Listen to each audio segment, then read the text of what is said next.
Good day everybody, my name is Fiona van Kervel and I work at the Faculty of Arts and Social Sciences at Stellenbosch University. We would like to welcome you at our Martis 101 for 2002. Today we will take you on a tour through the world of BA. You will meet our Dean, Professor Anthony Leysens, who will welcome you and tell you more about the reputation and all the wonderful researchers and alumni of our faculty. You will also get to meet Helen and Tandile. As you are youngsters, you will catch up quickly what to do and what not to do as a first-year student. For our parents, you can rest assured you will meet Dr. Tasnima Karolison Noordien, who will tell you what to expect as a parent, wherever you may find you in South Africa or abroad. And of course, university is all about academics, so Dr. Lauren Mongi will tell you what you can expect academically to succeed and what is important to do and also what not to do.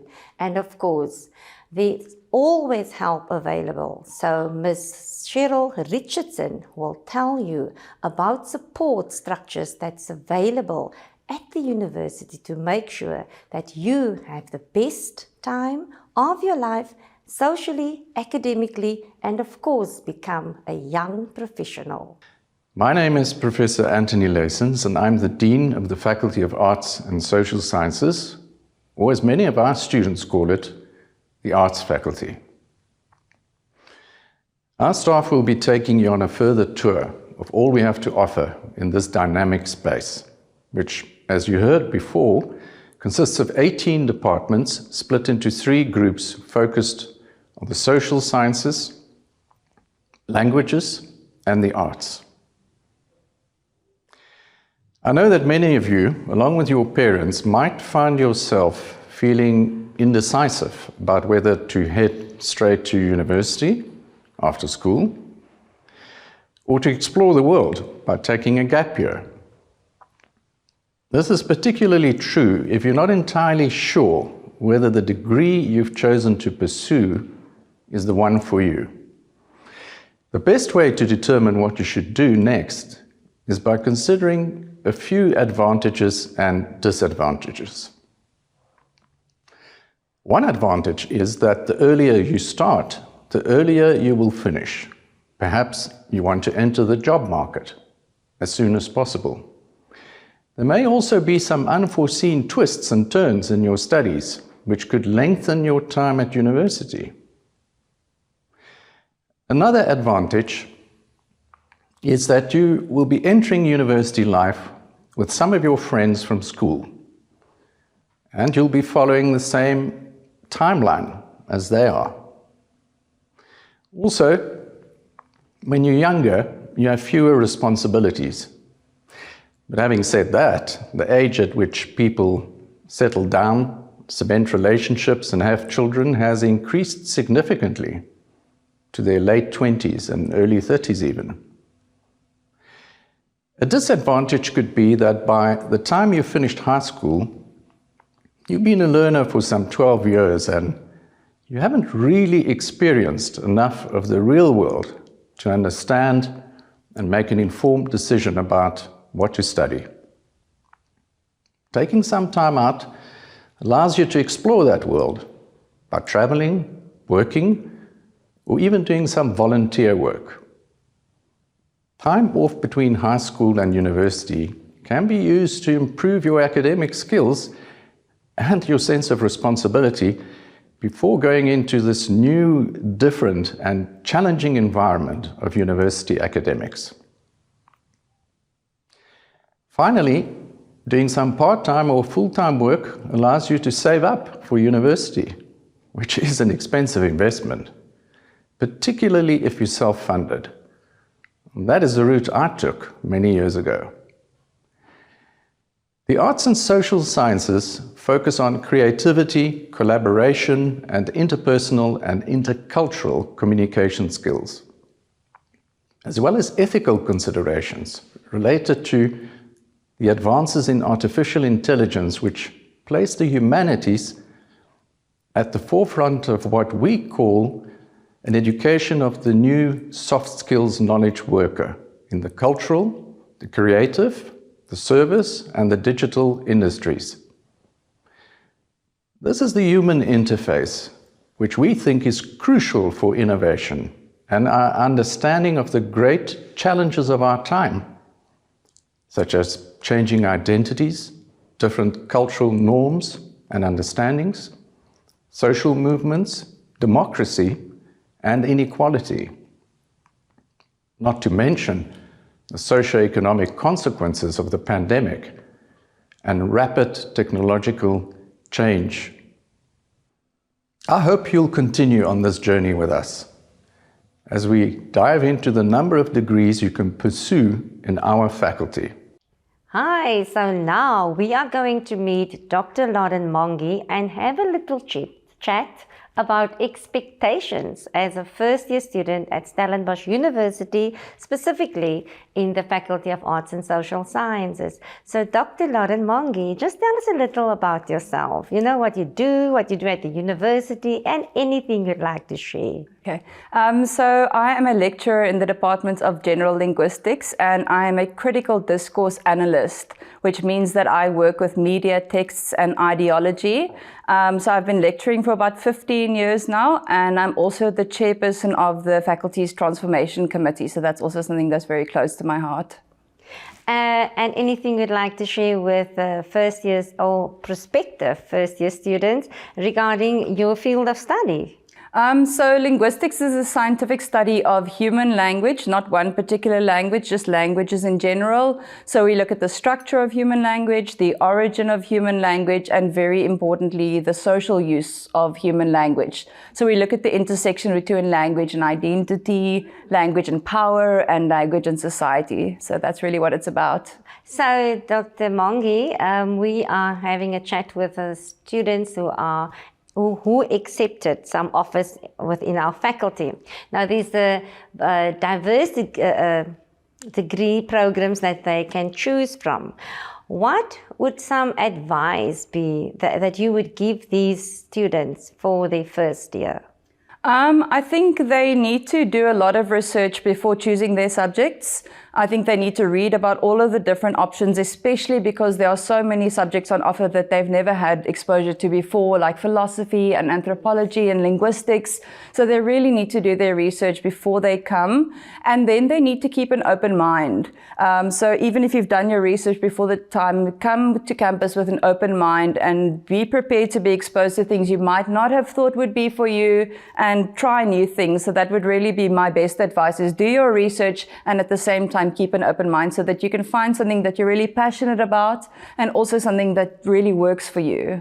I'm very glad that you mentioned the difference between the subjects that they are well known with and the new subjects or modules that they will get to know.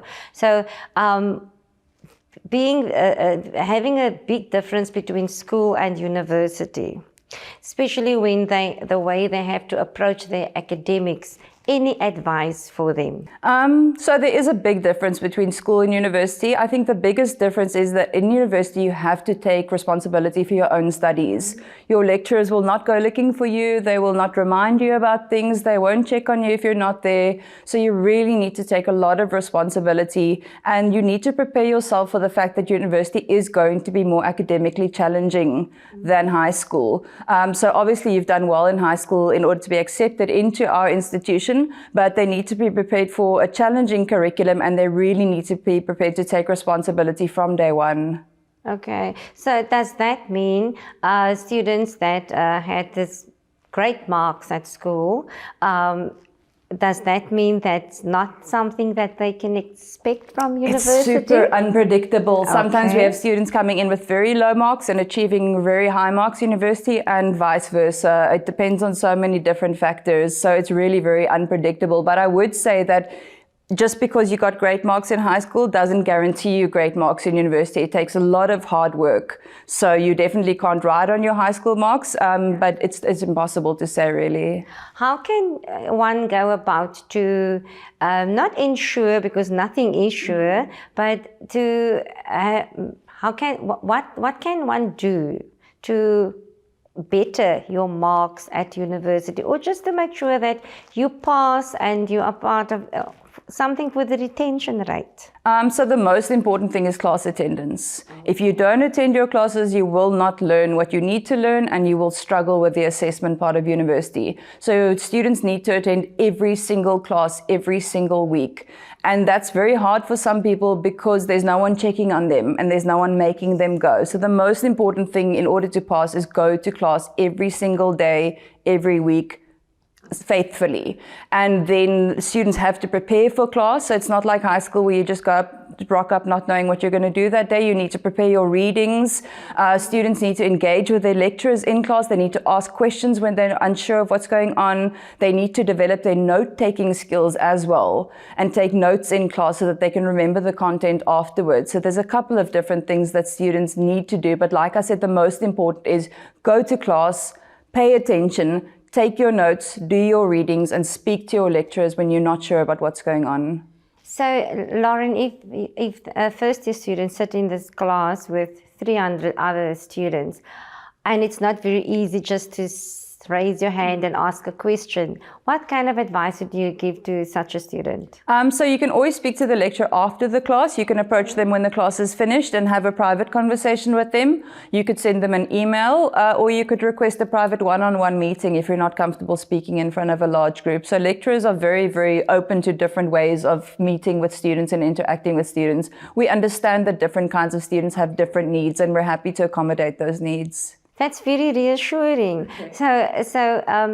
Then tell us a little, if a student struggle with assessments, what kind of, you mentioned about do your readings, attend class, but now you don't have somebody watching over your shoulder. You get all these lots of readings to do. How do you prepare for assignments, and what kind of assignments or assessments can first-year students expect at the university? So the assessments range from very small ones, like a small class exercise that takes 5 minutes, to homework assignments that might take half an hour, and then we've got bigger things like online quizzes, essays, and then of course tests and exams as well. So there's quite a different range of assessments, and we find that different students are better at different kinds of assessments. So if you're not a good test writer, you might be a good essay writer, or you might be good at class exercises. So don't stress if you're not good at one particular form of assessment. There are lots of different modes of assessment at the university, and if you do find that you have a weakness in a particular form of assessment, again, you can always just go and speak to your lecturer and ask them, what can you do to help yourself to prepare better?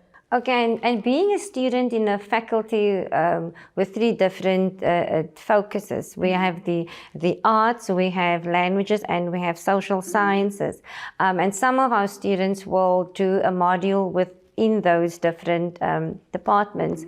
Any advice for them how to approach these different modules, expecting different kind of assessments? Yeah, I think again it's very important for the student to speak to their lecturers and to ask the lecturers what are their expectations, because like you say, there's so many different focuses, there's so many different departments, and within those departments there's so many different lecturers. So I do think that it's the best for students to speak to their lecturers and ask them explicitly, what are your expectations of me as a student in your department, and what does your department consider to be good student behavior? And what about tutor classes or tutoring or stuff like that for a student who struggle academically or just needs some support?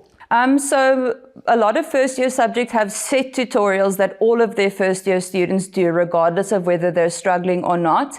And then some departments do have extra tutorials for students that are really struggling. But mostly the tutorials are for everybody, and then sometimes there's extra tutorials for students that are struggling. So coming from school and you never had tutorials, how would you explain that to a first-year student? Okay, so a tutorial is basically like sitting in a classroom and doing your homework in the classroom while the tutor is there. So it's like doing your homework at school. So instead of taking it home and doing it alone, you do it with, say, now 20 other students who are also all individually doing their work, and your tutor is standing at the front of the class. So that's usually a younger academic staff member. It might be an honors student or a master's student, and they're there for you to ask questions. So as you're going through the assignment, you can ask them questions, and then you hand in that assignment at the end of the tutorial as if you're handing in your homework when you go to school. Okay, I never knew that. I never had that kind of description of a tutorial. Handing in your homework just after the tutorial. Yes. So, Lauren, students will come and study at Stellenbosch University, specifically within Faculty of Arts and Social Science. They come from different backgrounds with different home languages. So any advice regarding language of instruction or what are they allowed for languages to do the assessments and stuff? So if the students go to the university's website and the faculty's website, they'll find the full detailed language policy so they can familiarize themselves with that. And there they will see that our university and specifically our faculty has a multilingual language policy. So we encourage multilingual instruction wherever possible. So how it works at the moment is everything that is written is presented in both English and Afrikaans. So that includes class notes, slides, and things like that.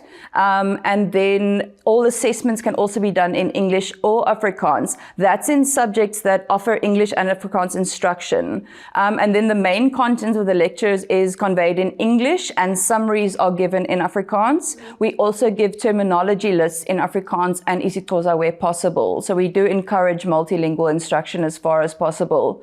And then, like I said, the written assessments can all be done in English and Afrikaans, but then there are some subjects where you can't do English or Afrikaans. For example, French, German, isiXhosa. Obviously, there's no English or Afrikaans in those classes. And then in subjects like Afrikaans and Nederlands, there's no English, and subjects like English studies, there's no Afrikaans. So it's different for different subjects, but for the general subjects like psychology and philosophy and those things, it's either parallel medium, where there's English and Afrikaans together, or there's dual medium. But students can expect a mixture of English and Afrikaans, but they can expect to have all the important information conveyed to them in English. Okay, so you mentioned about students should also improve their note-making skills. Absolutely. How would one go about to do that with the generations that just take a snapshot of everything? It's a very difficult thing, but I think when you're listening to somebody, every couple of minutes you need to ask yourself, what is the essence of what they just conveyed? And try to write that down in one sentence. Even if you leave the class with 5 sentences written down, you're still much more likely to retain the information, because all of our research tells us that if you write something down in your own handwriting, you remember it differently than if you took a photo of it or if you typed it out. So writing notes by hand is a very important skill that students need to practice. And like I said, the way to do it is to constantly ask yourself, what is the main point? What is the essence of what was just said? And summarize that for yourself in a way that you'll understand later. So we have students who are going to do some practical modules also, like music or visual arts or drama. Any advice for them? I've not done any of those subjects myself, but I've had a lot of students that have done them. And I think, again, it's very important for them to just have open communication with their lecturers and have very clear understandings of what their lecturers expect from them and what their lecturers have on offer for them in those specific kinds of subjects that can help them to improve their skills. Yes, and especially those students who applied for those undergraduate programs, make sure that you do have your audition dates, or that you are certain about how your portfolio for visual arts, for example, need to be that, and when is the due date to hand it in. Lauren, you took us on a real tour and real academic tour. We've realized the difference between school and university. Any last notes for us? I just want to say to all of the students that have been accepted for 2023, congratulations, and we're really looking forward to meeting you next year and to having you become part of our family. Do you think they should choose your module? Absolutely, of course. Well, if you do that, you will definitely understand language, human language, in a different way. That I can promise you. Hello everybody. As you might have heard previously in the presentation, my name is Uthandile Nkwe, and I am originally from Western Cape, Dungawasa, Delft, and I went to Hindle High School, which is down the road from my house, and I was part of the BA student committee in 2020. So yeah, that's me.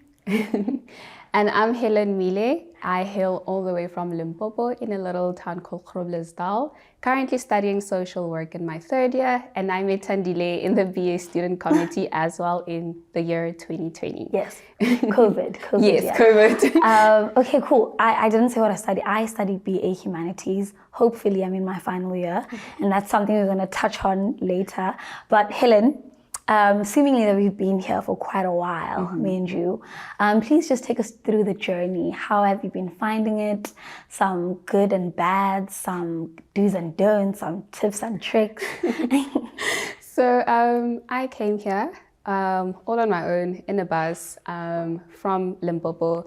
Never been to the Western Cape, and I was on the phone with my parents the whole time. Got here. Got into accommodation, undergrad residence at Narina, and it's been a pretty wild ride, I must say. A lot of positives, especially in terms of like learning new cultures, and also integrating like different people, languages, just all in one space. It was a lot at first, I don't want to lie. Yes, it but was. Once you get the hang of it and you participate in the activities during welcoming, which I implore people to do so that you do know what you like and you don't like about like participation-wise in your residence. Some lowlights, I would say, when the module... When the modules... when it requires you to spend extra time in the library past 10 o'clock, well, it closes at 10 o'clock, but you need to spend that like extra time just taking in the information. But yeah, outside of that, it's been okay. How about you? Well, I'm from Cape Town, as I said, was at Delft, right? And the universities around where I'm from are UWC and CPUT. And I remember telling my parents, I was like, many people have been there, you know, it's accessible, it's obtainable. I know that's where I'm supposedly need to be. And I was like, I want something new. I was like, Stellenbosch seems like the new that I want, you know? And also there was just a lot of like stereotypes around what Stellies is and what you're going to encounter when you're in the space. But I was like, I like things. So let me go to Stellenbosch. So I remember when I came, what a journey, oh my days. I came with my mom and we got to Res. I really do actually recommend Res in undergrad. In your first year at least, because yeah man, like I think you just come to experience a lot more, and at least it is a tight-knit community where you are able to learn so much about your new surrounding, all in like kind of a safe space than it would be outside of Res, you know? So I was in Yams Theatre and I met most of my friends there, and I love that for myself. But yeah, man, like that's really just been one of the highlights, is the people that I've met in Stellenbosch. Like, I don't think I would be the person that I am today had it not been for the people that I've met throughout the journey within the space. When it comes to coming to terms with my identity, my sexuality, and all of those things in between, this space has really done that for me, and it's been really the people that I've met. Yeah, no, the low lives, you will fail in varsity, guys. And it's okay. It's really okay. I failed my first test and I called my mom. I was like, listen, I think I'm good. I've seen enough, because I studied. It's not that I didn't, but I guess I didn't study what I needed to study. But I think that's just really been the lowest thing in terms of academics, is just coming to brick walls and just coming to detours in terms of your academic journey, because you come into the space, particularly as a first generation graduate, where you don't have any guidance, you know, from home. And also there isn't much said to you about being a first generation graduate, particularly from a space where not many people that you know actually did even go to university. Like Dingwasa Delft, not many people I know actually did go to university, you know what I mean? So it was really challenging trying to navigate that. And I really thank my parents for really just being there and not like giving up on me when I have given up sometimes. So yeah, that's really just been it. Also on the topic of parents. Love you loads. We love you so much. But sometimes don't call me every day. I love you, don't call me every day. Also, call me when I need you to call me. Like, you know that week after welcoming, like when you get to adjust into class times and whatnot, then I feel like I'm going to need a bit of your support. But outside of that, don't come. Also, call me month end. You see, then call me. But I think that really kind of sums up our journey, I think, in the short time that we had. I hope you guys are really going to consider coming into the space. When you see us, please come say hi. We're really nice. We hope to see you soon. And also, on that note, like a philosophy that I've carried out throughout my journey in university is ask. Never be afraid to ask. You don't have to know any and everything. We are lifelong learners. This is university. It's a learning space. Yeah. So please ask. Like, inside. Even if you think it's stupid. There is no such thing as a stupid question. Trust me, in lecture rooms, in your residence, even in the NLC to a random person asking where the bathrooms are, it will save you so much time. Yeah. Yeah. And on that note, see you next year.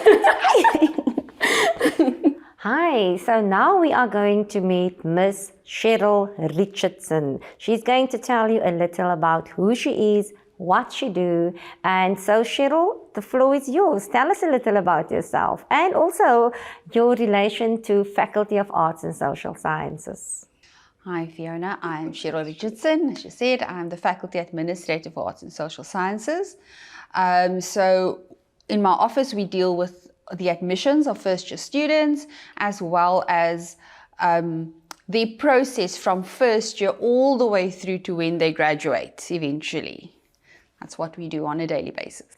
That's a very interesting thing for a parent and the student to know that would it be correct to say that you are almost like a one-stop station? We will be meeting you before we even register until we graduate. Is that how I can understand it? Yes, that's what we try to be. Okay. We try to assist someone from the point of application right through all the way, giving advice, how to structure your course, when you want to change maybe from one faculty to another, going through that whole process up until the point where you graduate.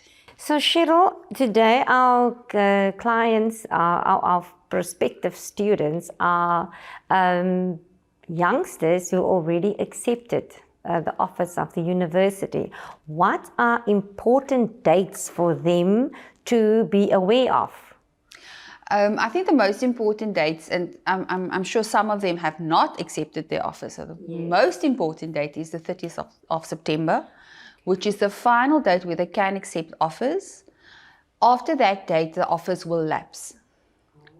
Once an offer lapses, we cannot reissue an offer because we need to now focus on our waiting list candidates. So 30th of September is the most important date. And I think when they pass their matrics, the matric exams, what do they need to keep in mind? The matric exams are actually something very easy because we get the results directly from the education department. We match their results with their name and ID number on our system, and then the system will check if they meet the requirements. Yeah, and then they will get a final offer to the university. So for now, our current matriculants got a provisional offer.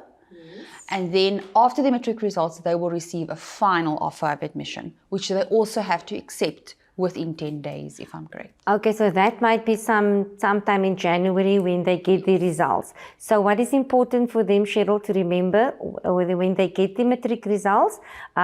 Give us like a step 1, step 2, step 3.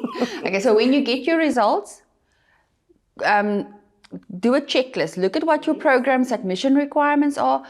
Tick it off. I meet this requirement, I meet that requirement, I meet that requirement, so that you're sure when you get to the point of registering that we don't say, oh, sorry, you don't meet the requirements. Okay. So, and if you don't meet the requirements with your matric results, contact us. Let's talk about it. Let's see what's the plan forward. We can make some suggestions. We can just talk it through. Don't stay away. We do want you at the university. You might just have to take a different route to get here eventually. That's very reassuring to know that they can actually contact you. But you said after the matric results, they will get another offer which they should answer within 10 days. Yes. So will they receive that via email, SMS, or is it the mode that they chose? It is via email. Okay. Because it contains a link that takes them back to their application page, and they have to accept the offer on the application itself. So prospective students, take note of that one. So Cheryl, once they are here as registered MATI students studying in Faculty of Arts and Social Sciences, what other structures are available to support them on their way to becoming that graduandi that you mentioned?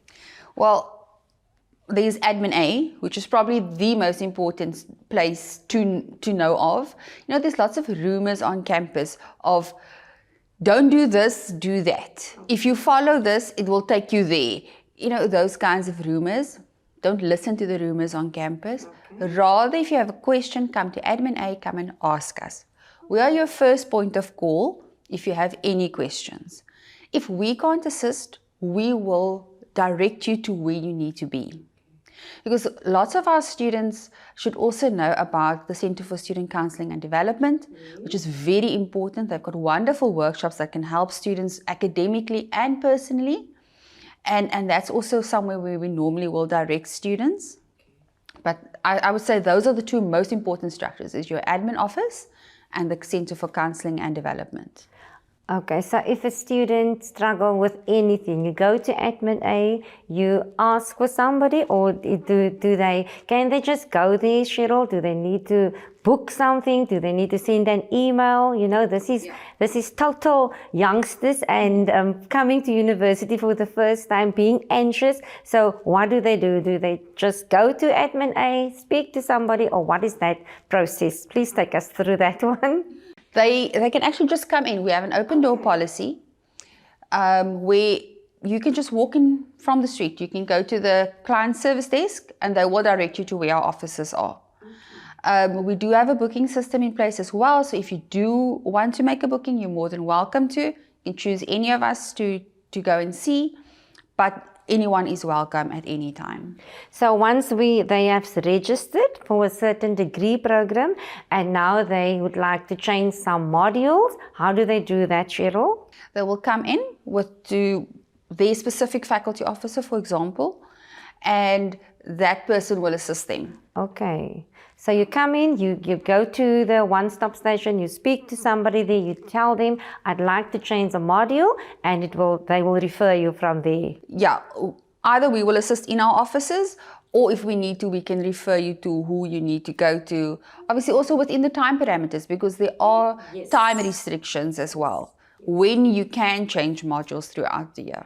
Okay, so Cheryl, there's important people to know, there's important dates to know, and there's important rules to know. Where would these prospective students find all that information? Well, the important people to know you can find on the registrar's website, or you can go to the matis.com website, or just call the university and they will tell you who your person is, and who you need, what their contact details are, and then you can contact them.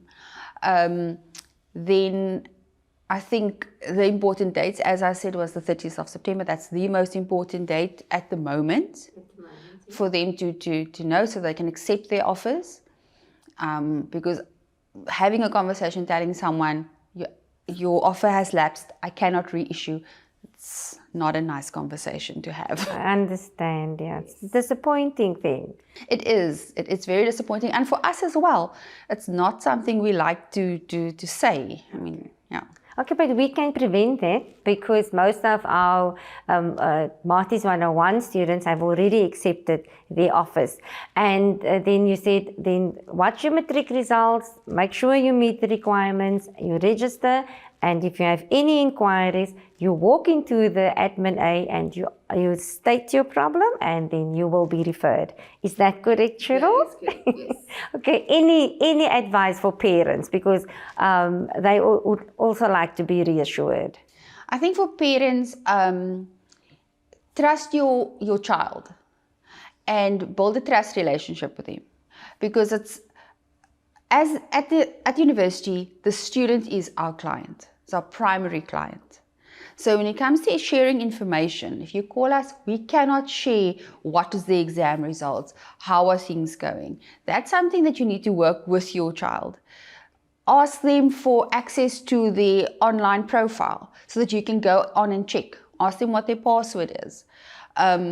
Because we can't, due to the privacy laws that we have started putting in place. Okay, so that's very important for us as parents to know, and that is also a one-stop station where parents can contact you, but as you have heard, there are also protocol in place for that one. Okay, Cheryl, any last thoughts? Anything you'd like to say for our students for 2023?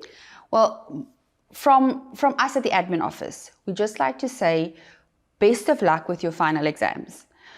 Put in your best, and we hope that it's going to come out the way you want it to.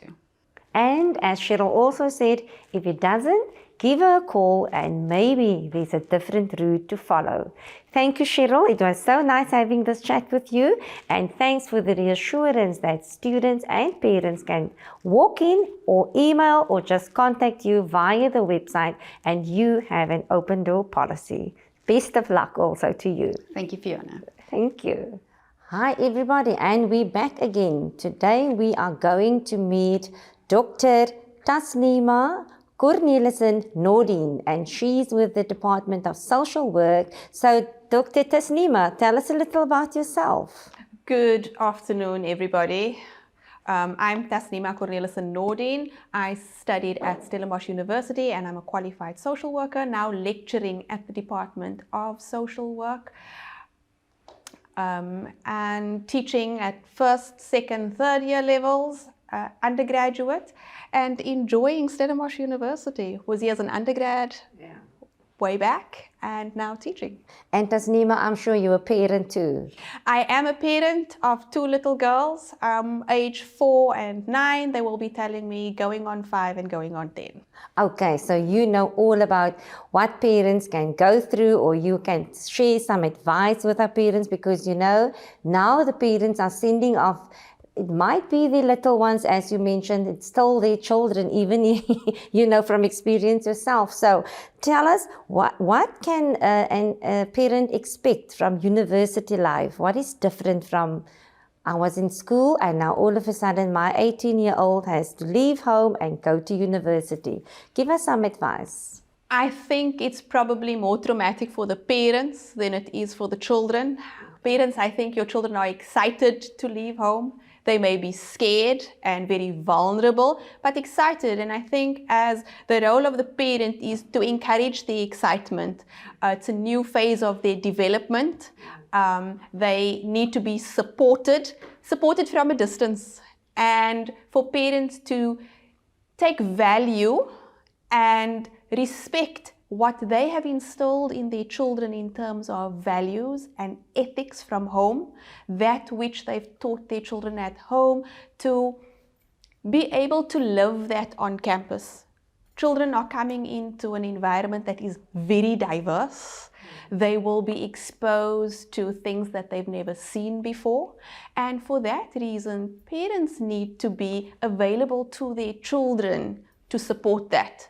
Being that safety net and being open to listening to what children are saying as they also develop their own, I want to say. They come to their own, and that needs to be encouraged. Be encouraged in terms of boundaries as well. I know as a parent, you set very strict boundaries for your children, but we know that children are designed to push boundaries.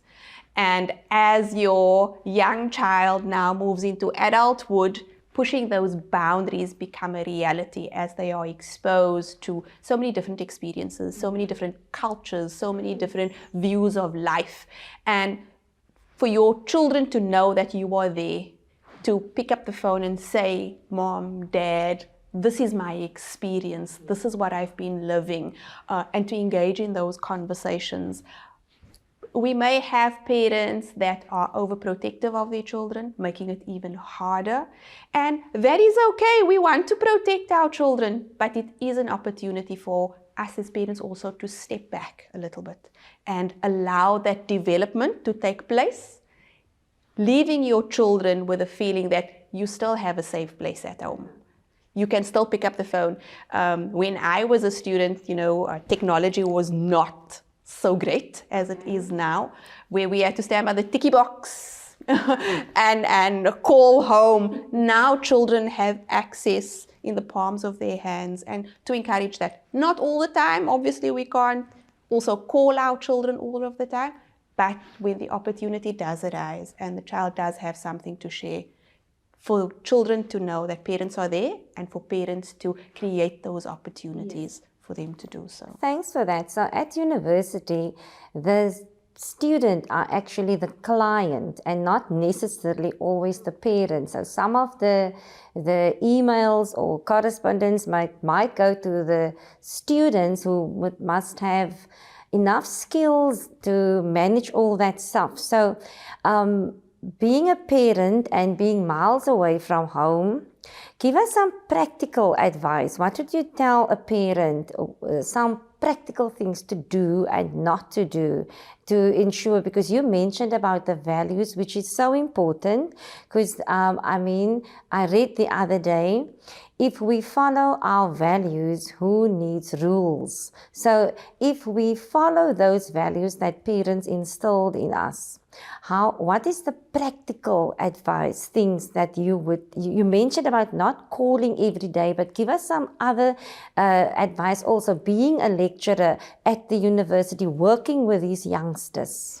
A very important thing that you say that parents, I think, tend to forget is that when the student comes to university, they are our primary client. And the communication takes place between the university and the primary client, which is the student. So from my side as a lecturer also, I think it's important that parents understand that they need to encourage the independence of that child and empower them to be able to take control of that communication with guidance, if they so need to.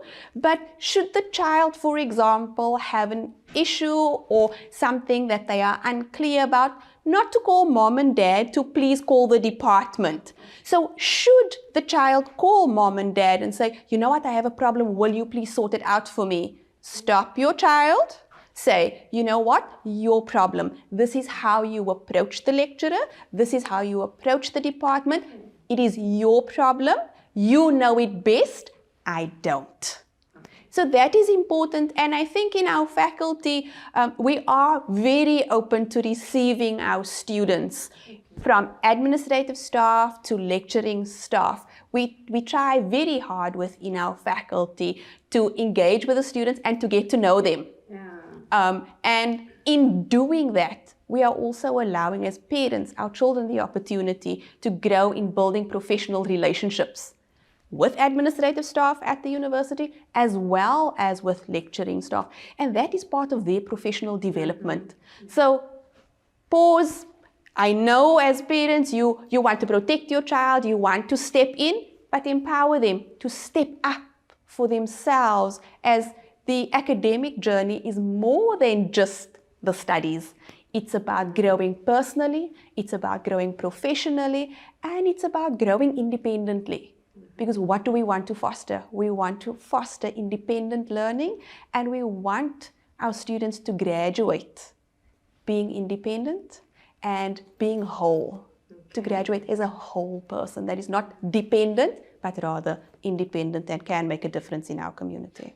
That independence is actually now making me think, how do we as parents go about from being present, being there, attending all the games and stuff at schools, all the academic functions, and now our little ones leaving home, young adults at the universities, the primary client is supposed to handle all these communications and stuff, and in the process of professional development.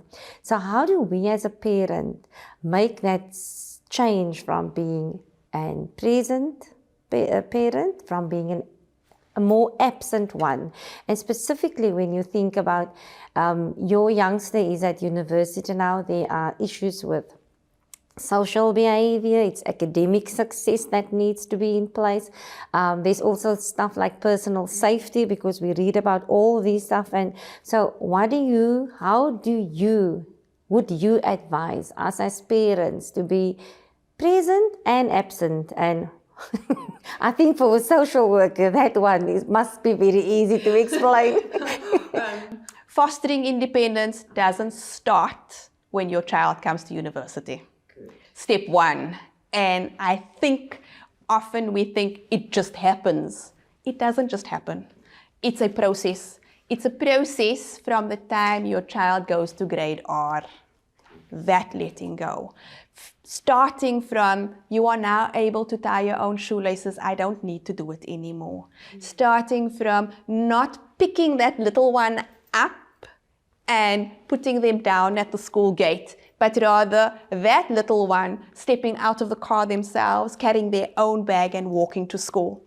And when we begin to do that, the process of, I want to say in inverted commas, letting go becomes a natural one, as opposed to one that just breaks off. And in breaking off, it makes it so much harder. So if we instill that in our children, in their journey of education, in their process of education, it's not a sudden halt of parents, you are no longer there. Parents, you are no longer available. So while your child is still at school, you need to be able to understand the developmental phase of where your child is at and when to start letting go of what. Parents, you know your children best. You know yourself best. You know when a child is able to do for themselves. But as parents, we want to hold on as long as possible. So we want to do for in order to show our presence. You don't have to be physically present to be present. It is in the journey of development where we let go of the little things and it makes the bigger things part of the process. Okay. So it's not just stop, move on. Okay. So if I'm that parent, that helicopter mom, it's not easy to let go. Any advice for our parents that struggle with issues like that? So I think what is also important is to understand it's your child's journey, not yours. Okay. That your helicoptering is not about the child. It's about your need to keep holding on. And 9 out of 10 times, I think the child is more than ready to let go. But as parents, we try to hold on. And again, back to what I spoke about earlier, the values and ethics. Yes. If we instill that, we've got to trust that. I think when we need to let go, it's not the trust in our child that we are uncertain of. It's the trust in, did I do a good enough job to let go? And that is a difficult one, but it's a journey then for the parents in and of itself. And to instill in that child also, I am here. Just because I'm physically not present doesn't mean that I'm not here and that safety net is there. And the university offers also many support services, from social work services, counseling services, academic services. And if a parent, you are uncertain about what those safety nets are, immerse yourself in what is available and empower your child with the information. Yes, we do too at the university, we make them aware of that. But it makes such a difference if parents also say, you know what, you are having a problem, we acknowledge, these are the services that you can reach out to. And in that way, also teaching independence, that we take responsibility for our own, for ourselves, and we can do something about it. So we are there as a parent, because we know what's going on at the university. We can also empower and inform ourselves about whatever is available, and then we can go about and encourage our students who are now Matis to follow the necessary protocol themselves and be the silent partner. Absolutely. Silent in that the university doesn't hear your voice, but your child does. And that the child has a voice of their own. And I think that's another important thing. Understand that your child has their own voice and that they need to use it. Be it in class, be it in appointment with a lecturer, that they have their own voice. Be it in an email that they say, you know, dear Dr. Cornelissen Nordin, this is my situation, could you please assist? Is also important. And sometimes it comes down to simple things like formulating an email. Yes, yes. That if the child is uncertain, that perhaps a parent could assist if they are able to do so. And sometimes I think, especially when it's first year students, parents I think may just assist with the first step and let the students follow the next steps that follows. Absolutely. Okay. And then checking in, you know, I will assist you the first time, right? How did it go? Okay. I'm not going to do for you. Yes. I will stand on the sideline and watch you do it. Yeah. And if you get it wrong, that's okay. I think parents are also afraid that their children will make mistakes. Life is full of mistakes. Life is about making mistakes. It's what is the learning that takes place once that mistake has been made. And then, you know, I think sometimes our parents are also could be judgmental of the mistakes that their children make. Like, why did you do that? That's not what I taught you. Okay.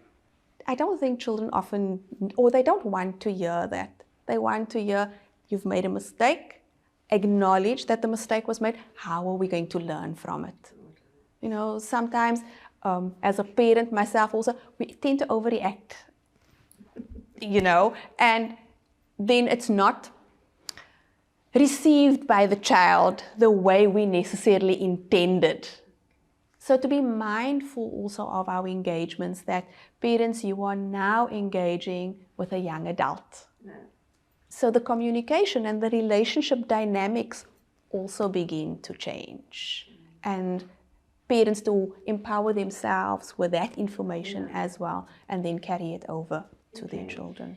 Tasnima, that was very informative. Now we can end off this, but I'd like to ask you, you are a lecturer working with these children of the parents out there. Any last advice or just thoughts that you can share with us? Maybe something that you'd like to tell parents or share with parents, how their little ones are actually students in class, and that all is not bad, all is not good, but as you said, it's a learning process. So any last thoughts, please? So I think what is important is encourage your child to participate. And participate, by participate, I don't mean perhaps in sporting events or big events like that, but small things like participating in class. It may be that a child has a question and is too afraid to ask. Yeah. Encourage the asking of that question. Encourage your children that they should never sit with uncertainty. We are academia after all. We search for the answers, you know, and to encourage that. And that lecturers are not so far removed from students. We are also just human. And to encourage the building of those relationships. Get to know your lecturer. Go to the department and engage within that process. So encourage your children to do that. Because when children then come home and say, you know, Dr. Cornelissen Nordin spoke to me about this, that, and the other, the lecturer becomes a household name and is not so far removed as well. And we begin to see how the students begin to learn how to build professional relationships as well. And that may even give comfort to the parent that the lecturer is not there far away, the university is not there far away, that the child is engaged, the child is involved in the SU community, that the child is involved in class. May just bring some comfort to parents, and asking, engaging in conversations about what did you learn could be very valuable to the parents, same as they would have done at school, just on a different level. And any advice for a parent who didn't attend the university as a youngster and now their child is the first one here? Any thoughts? Any thoughts on that? Encourage conversation. I think even as lecturers, we learn from our students on a daily basis. So also allow the opportunity to learn from your child. And growth then takes place within your home as well. Fantastic. Thanks. So on that note, parents, you have some wonderful tips what to do and what not to do, how to be the helicopter present and also be the silent partner, working from behind and instilling those values that, or the encouraging the values that you installed within your students or our students who are your children on their way to the becoming a young professional. Thank you, Dr. Tasnima Cornelissen Nordin. So now that you have toured through the world of BA and you have met all the wonderful people, I'm sure that we will see you in 2023 as Marties at Stellenbosch University studying in the Faculty of Arts and Social Sciences. Remember, we're just a phone call or an email away. You can contact us anytime as needed. So from us, study hard, enjoy life, and see you in 2023.